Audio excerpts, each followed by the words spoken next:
What's happening, y'all? I don't know that I will publish this, but I want to say these things out loud too. Those of you who know me know I'm a huge Decemberists fan.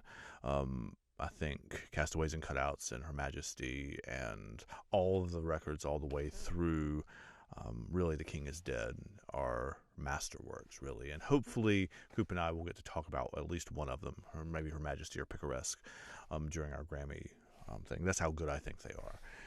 But I'm gonna say they released a new album. The Decemberists did Friday, a couple days ago now, and it's called. Here, let me look at it. I'll make sure I'm telling you correctly.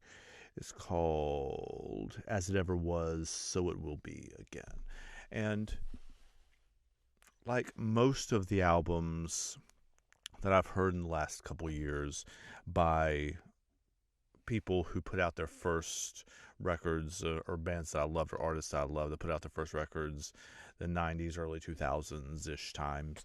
Um, it's fine. It's fine. Like, it's it's missing a sparkle to me. Like, and maybe I have to spend more time with it. And the songs aren't bad. They are poppy, they are hooky, like I can sing along to them and whatever, but there's just not, it's missing something. And I think there are two things that my mind jumps to here. I mean, one of them is the production, like, and this is not just a Decemberist thing. This is my old man take for the day. This is all music nowadays. It's much of it, so much of it's overproduced, and in search of that perfect sound and perfect balance and perfection, it feels like it's sanded off a lot of the sharper edges. I love indie or sounding music. That's why I love the Hooray for the Riff Raff album, even though the production on that album is great too.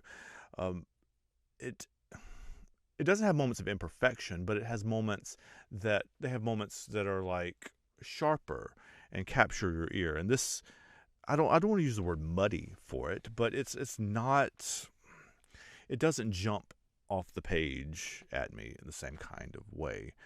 So that's one thing, and I think that's the case for a lot of music that I hear now too, and that's probably just how my ear was raised in the '90s and early 2000s. But the other thing is the lyrical content of this album and a couple of the previous ones too. Honestly, don't have that razor sharp turn of phrase, that poetry, that you're like, like I never thought about saying it like that. It's it's just missing that.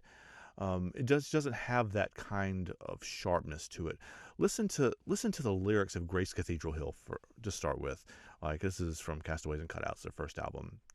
Grace Cathedral Hill, all wrapped in bones of setting sun, all dust and stone and moribund, I paid 25 cents to light a little white candle.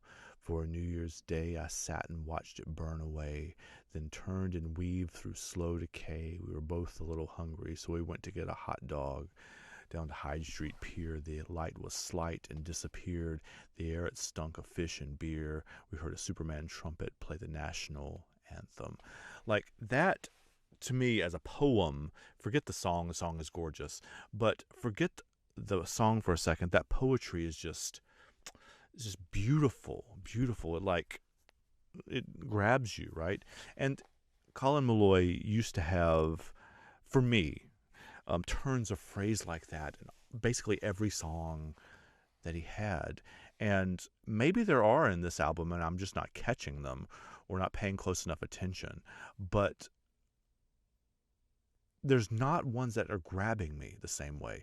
Like, listen, like, "Oh, ladies pleasant and demure, sallow-cheeked and sure, I can see your undies, and all the boys you drag about an empty fallow fount from Saturdays to Mondays, you hill and valley crowd, hanging your trousers down at heel." This song's called Los Angeles, I'm Yours.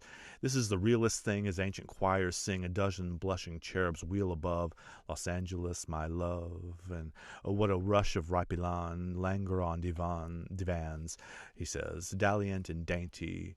But oh, the smell of burnt cocaine, the dollar and decay, it only makes me cranky. Oh, great calamity, ditch of iniquity and tears, how I abhor this place. Its sweet and bitter taste has left me wretched retching on all fours, Los Angeles. I'm yours. There's none of that in this album, the new one. And I miss it. I do. So I enjoy it and I'm disappointed by it a little bit. So that's my, I don't know, 5-minute review of the Decemberists. As it ever was, so shall it, so it will be again. As it ever was, so it will be again. I don't know why I have so much trouble remembering that. That's the Decemberist review from a huge Decemberist fan. So see y'all next time. Take care, y'all.